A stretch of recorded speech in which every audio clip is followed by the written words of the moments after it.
ప్రభు అయినటువంటి యేసుక్రీస్తు నామానికి స్తోత్రాలు. అందరికీ ప్రైజ్ ది లార్డ్.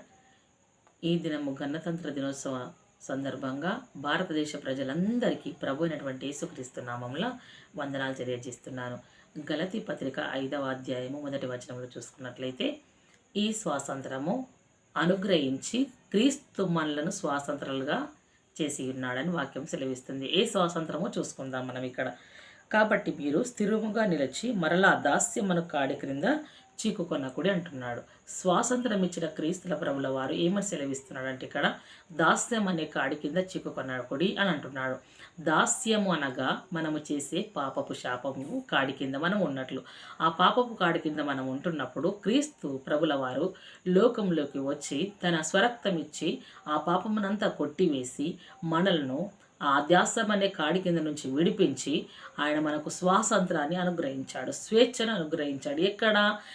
ఎక్కడ అనుగ్రహించాడో మనము యోహాను సువార్తలోకి వెళ్ళి చూసుకుందాం. ఇక్కడ ఎలా అంటున్నాడు అంటే, యోహాను సువార్త 8వ అధ్యాయము 31, 32లో చూసుకున్నట్లయితే, కాబట్టి యేసు తనను నమ్మిన యూదులతో, మీరు నా వాక్యమందు నిలిచిన వారైతే నిజముగా నాకు శిష్యులై ఉండి సత్యమును గ్రహించెదరు. ఏమని చెప్తున్నాడు ప్రజలకన్నా అంటే, అక్కడ క్రీస్తు ప్రభుల వారు, యేసుక్రీస్తుల వారు, మీరెవరిని నమ్మాలి? మీరు నా వాక్యమందు నిలవాలి అంటున్నాడు. ఆ వాక్యమందు నిలిస్తే నిజముగా నాకు శిష్యులై ఉండి సత్యమును గ్రహించేదని అంటున్నాడు. వాక్యం ఏమిటి? వాక్యమే సత్యము, క్రీస్తే సత్యము. కాబట్టి దేవుడు వాక్యమును గమనించాలి. గమనించినప్పుడు పాపమేది, శాపమేది, మంచేది, చెడేది, మనం ఉంటున్న పరిస్థితి ఏంది, మనం మాట్లాడుతున్న పద్ధతులు ఏంది, మనం అనుసరిస్తున్న జీవితం ఏంది, అనుభవిస్తున్నది ఏమిటి అనేది మనం ఎరగగలుగుతాం. ఎప్పుడు అనంటే క్రీస్తు ప్రభుల వారి వాక్యమును చదివినప్పుడు. ఆ వాక్యం ఏమిటంటే సత్యం అయి ఉంటుంది. కాబట్టి ఆ వాక్యం ఎప్పుడైతే మనం అనుసరిస్తామో ఆ వాక్యం మనల్ని హెచ్చరిస్తుంది. బుద్ధి లేకపోతే బుద్ధి అనుగ్రహిస్తుంది, జ్ఞానము కదువకుంటే జ్ఞానం అనుగ్రహిస్తుంది, మనం తప్పు మార్గంలో పెడితే తప్పు అని సెలవిస్తుంది, మనం పాపంలో పడిపోతే పాపం చేయకూడదని సెలవిస్తుంది. అంటే వీటన్నీ ఒక కాడి, ఒక భయంకరమైన కాడి. ఈ దాస్యం అనే కాడి కిందికి ఇవన్నీ తీసుకెళ్తాయి. ఎలా ఇటువంటి అన్ని తీసుకెళ్తాయంటే, బుద్ధి లేకపోయినా ఏది లేకపోయినా మన జీవితాలలో అనేకమైన దాస్యం అనే కాడిల కింద చిక్కుకుంటాం. పాపము కానీ, వ్యభిచారము కానీ, త్రాగడము కానీ, తిరగడము కానీ కదా, దేవుడికి అయిష్టమనే కానీ, అప్పుల భారము కానీ, తిండికి లేకపోవడం, లేమి, దరిద్రం అన్నిట్లలో చిక్కుకుంటాం. ఎప్పుడు దేవుడు వాక్యమును మనం అనుసరించినప్పుడు, దేవుడు వాక్యమును మనము నిలకడగా లేనప్పుడు, దేవుడు వాక్యమును ఎప్పుడైతే అనుసరిస్తామో, దేవుడు వాక్యంలో ఎప్పుడైతే నిలిచి ఉంటామో మనల్ని ఎలా చేస్తుందంటే స్వాతంత్రులుగా చేస్తుంది. ఎక్కడ? క్రీస్తు మహిమ ఐశ్వర్యంలో ప్రతి అవసరత మనకు తీరుస్తున్న దేవుడి విషయంలో, ప్రతి విషయంలో మనము దేవుడిని అనుసరిస్తే గనక మనకు ఎటువంటి దాస్యము కిందికి వెళ్లకుండా క్రీస్తే మనల్ని స్వాతంత్రులుగా చేసి ఉన్నాడు. కాబట్టి ఆయన మనల్ని నడిపించని అంటున్నాడు. ఎప్పుడు? దేవుడు వాక్యమును అనుసరించి నడిచినప్పుడు. ఇక్కడ అంటాడు, ఏమనంటాడంటే, అప్పుడు అలా గ్రహించే సత్యమును మీరు గ్రహించేదని అంటున్నాడు కదా.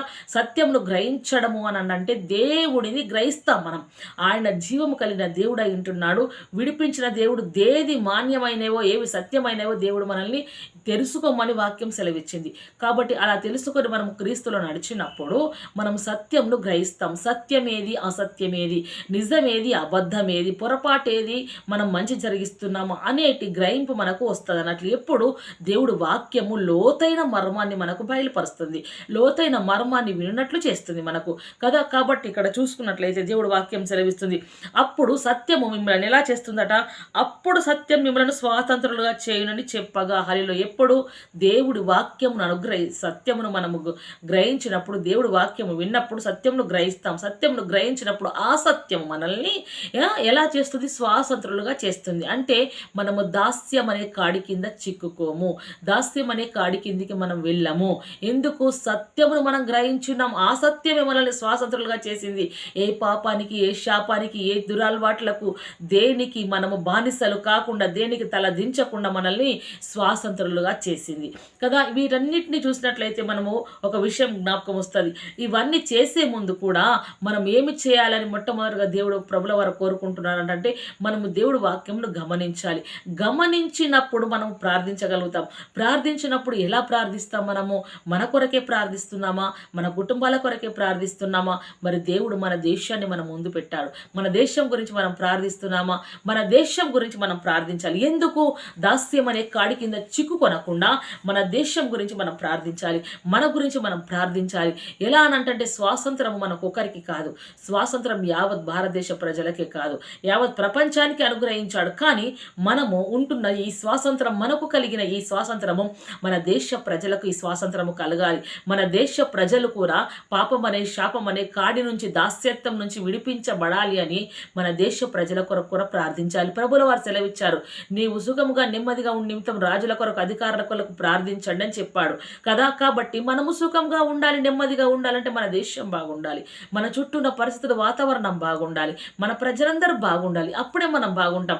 అందుకే రెండవ దినవృత్తాంతంలో 7వ అధ్యాయం 17వ వచనం 14వ వచనంలో దేవుడు ఒక మాట అంటాడు. ఏమనంటాడంటే ఇక్కడ, నా పేరు పెట్టబడిన నా జనులు తమ్మును తాము తగ్గించుకొని ప్రార్థన చేసి. ఎవరట?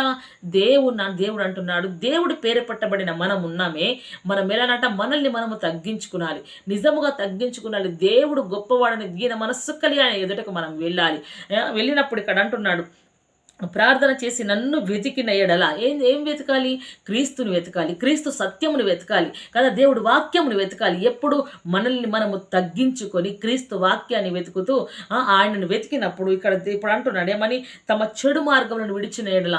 తనను వెతుకుతేనే మనకు చెడు మార్గం విడవడం మార్గం దొరుకుతుంది కదా. ఎలా అంటారా? మనం చెడు మార్గం విడిచిపెట్టుకొని పోతాం అంటే పోలేవు, మధ్యలోనే డ్రాప్ అయిపోతాం. అదే క్రీస్తును మొట్టమొదటగా మనము ఎరగాలి, వెతకాలి. దేవుడు వాక్యంను విని క్రీస్తును వెతకాలి. వెతుకుతున్న సందర్భంలో ఆ విషయంలో, ఆ మాటలలో మన పాపమంతా మనం వదిలేస్తాం అన్నట్లు. చెడు మార్గంలోనన్నీ విడిచిన ఎడల అంటున్నాడు దేవుడు. ఇక్కడ అంటున్నాడు, చెడు మార్గంలో విడిచిన ఎడల ఆకాశం నుండి నేను వారి ప్రార్థనను వింటాను. ఎక్కడున్నాడు దేవుడు? ఆకాశం అందున్నాడు. మనం ఎక్కడున్నాం? నేలనున్నాం. మనము ఆయనకు మనకేమన్నా అంతుందా? లేదు. కాబట్టి ఆ ప్రార్థన దేవుడు వింటాడు. ఈయనేమంటాడు? నేను ఆకాశం నుండి వారి ప్రార్థనను ఆలకించే ఏమంటున్నాడు? ప్రార్థనను విని వారి పాపమును క్షమిస్తానంటున్నాడు. పాపం అనే దాస్యం నుంచి విడిపించి పాపమును క్షమిస్తాడు. పాపమును క్షమించి ఇక్కడ అంటాడేమని? వారిని కాదు, ఇక్కడ అంటాడేమని? వారిని కాదు, వారి దేశమును నేను స్వస్థపరుస్తాను అంటున్నాడు. హల్లు ఏందట? వారి దేశమును కూడా నేను స్వస్థపరుస్తాను. నేను ఆకాశం నుండి వారి ప్రార్థన వింటాను, వారి ప్రార్థన విని వారినే కాదు వారి దేశమును కూడా నేను స్వస్థపరుస్తాను. కానీ వారు తమ్మును తాము తగ్గించుకునాలి, వారి పాపం విడిచిపెట్టాలి, వారి చెడు మార్గం విడిచిపెట్టాలి. అప్పుడు నేను వారి ప్రార్థన వింటాను. చెడులో ఉండి, దుష్కార్యములలో ఉండి, పాపం విడిచిపెట్టక, నన్ను వెతకక నేను ప్రార్థిస్తే వారినే కాదు, వారు ఏ దేశం గురించి ప్రార్థిస్తున్నారు ఆ దేశం ఎలా రక్షిస్తాను అంటున్నాడు ఇక్కడ వాక్యం కదా. కాబట్టి మనల్నే కాదు, మన దేశంను కూడా కాపాడుకునే ఒక బలమైన నమ్మకము ఏంటిది? ఒక కర్తవ్యం మన మీద ఉంది. ఎందుకనంటే మన దేశం కొరకు మనము ఖచ్చితంగా ప్రార్థించాలి. మన దేశ ప్రజలకు క్షేమం కొరకు మనము ప్రార్థించాలి. ఎలా అంటారు? ఇక్కడ దేవుడు వాక్యం సెలవిస్తుంది ఏమని? నిన్నే కాదు, నీ దేశం స్వస్థపరుస్తాను, నీ పాపం విడిచిపెట్టు. అలా ప్రార్థించాలి. మన పాపమును విడిచిపెట్టమని చెప్తున్నాడు దేవుడు. విడిచిపెట్టి ప్రార్థిస్తే మన కుటుంబంనే కాదు, మన దేశంను స్వస్థపరుస్తారు. మనము దేశం కొరకు ప్రార్థిస్తే దేవుడికి దేశంను కాపాడతాడంటే ప్రార్థన చాలా గొప్పది, ప్రార్థన చాలా విలువైంది. దేవుడు అంటాడు, నా నామమున ప్రార్థన చేసిన ప్రతి వారి ప్రార్థన నేను ఆలకిస్తానంటాడు. కానీ అందులో ఏముందంటే పాపము విడిచిపెట్టడం, చెడు మార్గంలను విడిచిపెట్టడం. ఈ చెడు మార్గంలన్నీ తొలగించుకొని పాపం అనే దాస్యం నుంచి విడుదలను అందుకొని దేవుడితో కలిసి జీవించి సత్యం అనుగ్రహించినప్పుడు, స్వాతంత్రులుగా చేసినప్పుడు మనము స్వాతంత్రం కాబట్టి దేవుణ్ణి ఏమడుగుతున్నామో అది దేవుడు తప్పకుండా ఇస్తాడు. మన దేశం గురించి అడుగుతాం మనం మొట్టమొదటగా, కాబట్టి మనకి ఇస్తాడు. ఒక్కసారి జ్ఞాపకం చేసుకోండి, బార్డర్లో ఉన్న వారి గురించి తప్పకుండా ప్రతి వారు ప్రార్థించాలి. ఎందుకు అని అంటే మిలిటరీ వారి కొరకు ప్రార్థించడం అంటే వారు అక్కడ నిలబడి ఉన్నారు కాబట్టి దేశంలోకి ఏ దుండగులు ప్రవేశించకుండా వారు కంచెగా నిలబడ్డారు. ఎలానో తెలుసా? త్యాగశీలులై వారి ప్రాణాలని అడ్డం పెట్టి నిలబడ్డారు వారు. ఎందుకు? దేశ సంరక్షణ కొరకు వారు నిలబడ్డారు. లోపలికి ఏది వారిని దాటి రాలేదు, రాకూడదు, వస్తే వారి ప్రాణాలైన వారు అర్పించుటకు తెగించి వెళ్ళారు. మరి అటువంటి వారి కొరకు ప్రార్థించద్దా? అటువంటి వారి కుటుంబాల క్షేమం కొరకు మనం ప్రార్థించాలి కదా. అటువంటి వారి కొరకు మనం ప్రార్థించినప్పుడు దేవుడు వారికి రక్షణ ఇస్తాడు, దేవుడు వారికి కాపుదల ఉంచుతాడు, దేవుడే వారి పక్షమున ఇతరులతో యుద్ధం చేస్తాడు, వారిని సంరక్షించి కాపాడుతాడు. ఎందుకో తెలుసా? వారు అలా మెలకువగా ఉండి దేశంను కాపాడుతున్నారు కాబట్టి మనము మన బిడ్డలము దేశంలో దినరాత్రులు సుఖముగా నిద్రపడుతున్నాం, సంతోషంగా ఉండగలుగుతాం. వారే గనక నిద్రపోయి వారే గనక అలసట తీర్చుకున్నట్లయితే నిజంగా పూర్తి విశ్రాంతిలోకి వెళ్ళిపోతుంది దేశం. కాబట్టి మనము జాగ్రత్తగా ప్రార్థించాలి. మనం ప్రార్థించినప్పుడు ఏ విధంగానైతే బ్రాడర్లో ఉన్న వ్యక్తి తన ప్రాణాలను అడ్డుపెట్టి ప్రజలు ఏది కూడా దుండగులు లోపలికి రాకూడదు అని ఎలా నిలబెట్టారో ప్రభుల వారు కూడా అదే రీతిగా తన ప్రాణంను అడ్డుపెట్టి తన సరక్తం ఇచ్చి మనల్ని సంపాదించినాం. కాబట్టి స్వాతంత్రులుగా ఉండమంటున్నాడు. మనము చేసే ప్రార్థన, మనం దేవుడికి చేస్తున్నాం, జీవం గల దేవునికి చేసే ప్రార్థన, ఆ ప్రార్థన మనల్ని మన దేశంను ఏది తాకకుండా అడ్డుగా ఉంటుంది. ప్రార్థించినప్పుడు ప్రభుల వారే వచ్చి నిలబడతారు. కాబట్టి మన దేశంలోనికి, మన కుటుంబాలలోకి, మన బిడ్డల జీవితాలలోకి ఏదీ రాదు. అందుకని మన దేశము క్షేమము కొరకు ప్రార్థించాలి. ఇతర దేశాలు మన దేశం వైపు తేరి చూస్తున్నాయి ఆశగా. ఆశీర్వాదాలు ఇక్కడ ఉండబోతున్నాయని దేవుడు చూపించిన దాన్ని బట్టి బోధించడం జరుగుతుంది. కాబట్టి దేవుడి వాక్యం మన ఆత్మనితం దీవించి ఆశ్రయించి ఫలింపజేసి నడిపించును గాక. ఆమేన్.